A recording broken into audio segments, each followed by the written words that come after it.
আজিৰ ভিডিঅ'ত আমি কথা পাতিম কিডনি ষ্টোনৰ বিষয়ে। কিডনি ষ্টোন বা কিডনিত পাথৰ হ'লে কি ধৰণৰ মেডিচিন খাব লাগে আৰু এই কিডনিত পাথৰটো কি কাৰণে হয়। তো এতিয়া আমি আৰম্ভ কৰি আছোঁ কিডনি ষ্টোনৰ বিষয়ে। কিডনি ষ্টোন অৰ্থাৎ বৃক্ষৰ পাথৰ অৰ্থাৎ কিডনিত হোৱা পাথৰ। ইয়াক আমি ৰিনাল কেলকুলাই বুলিও জানো। ইয়াত ৰিনাল অৰ্থাৎ হ'ল কিডনি আৰু ইয়াত হ'ল কেলকুলাই অৰ্থাৎ হ'ল কেলছিয়ামৰ ডিপজিশ্যন। এই কেলছিয়ামৰ ডিপজিশ্যনৰ ফলত হোৱাৰ বাবে ইয়াক কেলকুলাই বুলি কোৱা হয়। আৰু ইয়াৰ পিছত হ'ল নেফ্ৰলিথিয়াছিছ। এই নেফ্ৰলিথিয়াছিছৰ দুটা ভাগ আছে বা দুটা টাৰ্ম আছে। এই টাৰ্ম দুটা হ'ল এটা হ'ল নেফ্ৰ আৰু এটা হ'ল লিথিয়াছিছ। ইয়াত নেফ্ৰ মানে হৈছে কিডনিৰ লগত ৰিলেটেড বা কিডনিৰ লগত জড়িত। আৰু ইয়াত লিথিয়াছিছ শব্দটো আহিছে লিথিয়াছ শব্দৰ পৰা।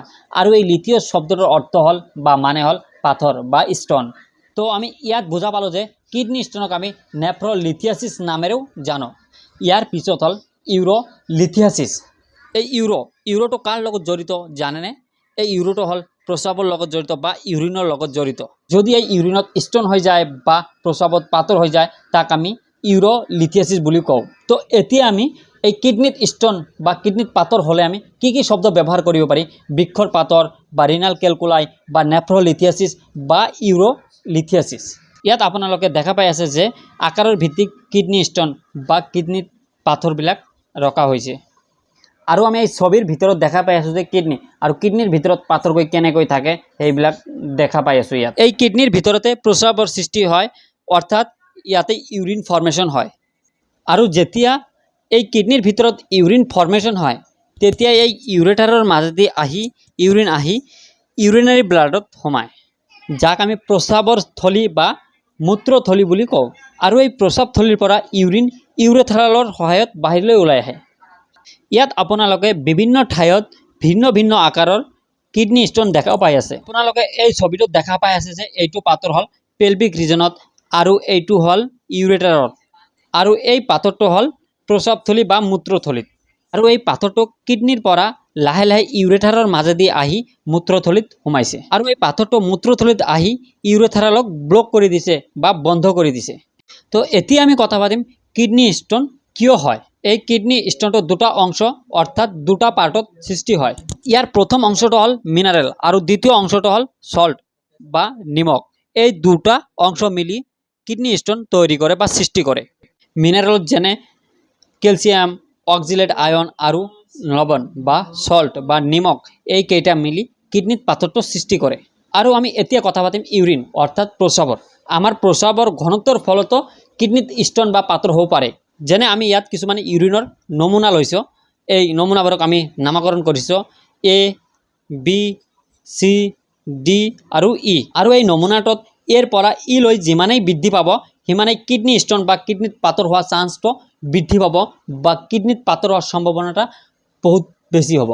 ইয়াত এ নমুনাটোত কিডনিত ষ্টোন হোৱাৰ সম্ভাৱনা কম আছে, তাতকৈ বিত বেছি আছে, তাতকৈ চিত বেছি আছে, তাতকৈ ডিত বেছি আছে, তাতকৈ ইত বেছি আছে। ইত সকলোতকৈ বেছি কিডনিত ষ্টোন বা পাথৰ হোৱাৰ সম্ভাৱনা। আৰু ঠিক একেদৰে কিডনি ষ্টোন বা কিডনিৰ পাথৰৰ আকাৰবোৰ এনেকৈ বৃদ্ধি হৈ যায়। আৰু এতিয়া আমি কথা পাতিম মেডিচিনৰ বিষয়ে। কিডনিত পাথৰ হ'লে কেনেধৰণৰ মেডিচিন ব্যৱহাৰ কৰিব পাৰে। যদি কিডনিৰ ভিতৰত 6 mm বা 10 mm পাথৰ থাকে তেনেহ'লে এই পাথৰটো প্ৰস্ৰাৱৰ সৈতে ওলাই আহিব পাৰে। আৰু ইয়াত যদি 6 mm পাথৰটো হয়, 6 mm ষ্টোনটো হয় তেনেহ'লে মেডিচিনৰ দ্বাৰা ইয়াক আমি ওলাই আনিব পাৰোঁ।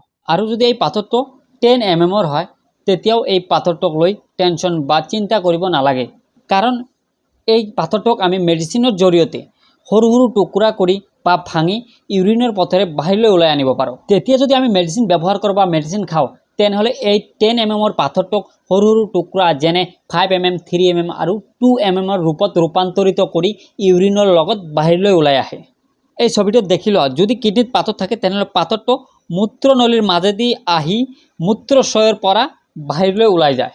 তো এতিয়া আপোনালোকে দেখা পাইছে যে ইয়াত এটা এক্সৰে ৰিপৰ্ট আৰু এটা CT স্কেনৰ ৰিপৰ্ট দিয়া আছে। লেফ্ট সাইডৰ চিত্ৰটো হ'ল এক্সৰে ৰিপৰ্ট আৰু ইয়াত দেখা পাইছে যে পাথৰ এইটো হ'ল এটা ষ্টোন, এইটো এটা ষ্টোন, এইটো এটা ষ্টোন আৰু এইটো এটা ষ্টোন আৰু এইবিলাক হ'ল 3D দেখা পাইছে আপোনালোকে। আৰু ৰাইট সাইডটো হ'ল CT স্কেন আৰু এইটো হ'ল এটা কিডনি আৰু এইফালতো এটা কিডনি। আৰু এই কিডনিৰ ভিতৰত বগা ৰঙৰটো আপোনালোকে দেখা পাইছে এইটো হ'ল এটা পাথৰ বা ষ্টোন। এতিয়া আমি কথা পাতিম চিৰাপৰ বিষয়ে। ইয়াত কি চিৰাপ ব্যৱহাৰ কৰিব পাৰে আপোনালোকে। এই চিৰাপৰ ভিতৰত হ'ল চিষ্টন, যিটো হিমালয় কোম্পানীৰ হয়। তাৰ পিছত আহি আছে নিৰি, তাৰ পিছত আহি আছে এলক'ছল। আপোনালোকে এই তিনিটা চিৰাপৰ ভিতৰত যিকোনো এটা ব্যৱহাৰ কৰিব পাৰে। এই তিনিটা চিৰাপ কিডনী ষ্টোনৰ বাবে ব্যৱহাৰ কৰা হয় আৰু এই চিৰাপটো আপোনালোকে দিনত 2বাৰৰ পৰা 3বাৰলৈকে ল'ব পাৰে। আৰু ইয়াৰ পিছত হ'ল জিৰ'ডল SP। আৰু এই জিৰ'ডল SPটো আমি কেতিয়া ব্যৱহাৰ কৰিব পাৰিম? এই জিৰ'ডল SP টেবলেটটো আমি তেতিয়াই ব্যৱহাৰ কৰিব পাৰিম যেতিয়া আমাৰ কিডনীত বহুত পেইন হৈ আছে, অৰ্থাৎ কিডনী ষ্টোনৰ বাবে পেইন হৈ আছে আৰু আমাৰ বেক সাইডত পেইন হৈ আছে বা ইনফ্লামেশ্যন হৈ আছে বেক সাইডত, তেতিয়াই আমি এই জিৰ'ডল SPটো ব্যৱহাৰ কৰিব পাৰিম। আৰু এই জিৰ'ডল SPটোত দুটা অংশ বা দুটা টাৰ্ম আছে, যেনে S আৰু P।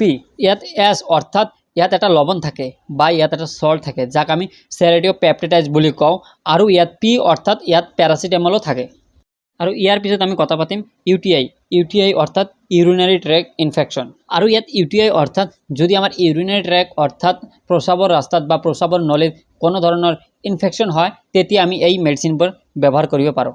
আৰু ইয়াত এতিয়া কথা পাতিম UTIৰ চিমটম বা লক্ষণবিলাক কি কি হ'ব পাৰে। যদি প্ৰস্ৰাৱ কৰাৰ সময়ত জ্বলন হৈ আছে বা তাত প্ৰব্লেম হৈ আছে বা প্ৰস্ৰাৱ বাৰে বাৰে আহি আছে, তেতিয়াহ'লে এই লক্ষণবিলাক UTIৰ লক্ষণ হ'ব পাৰে।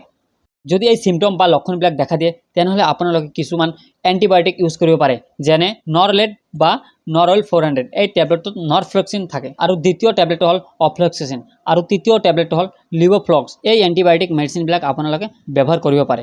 আৰু এই টেবলেট তিনিটা আপোনালোকে দিনত OD অৰ্থাৎ এটা দিনত এটা টেবলেটে ব্যৱহাৰ কৰিব পাৰে।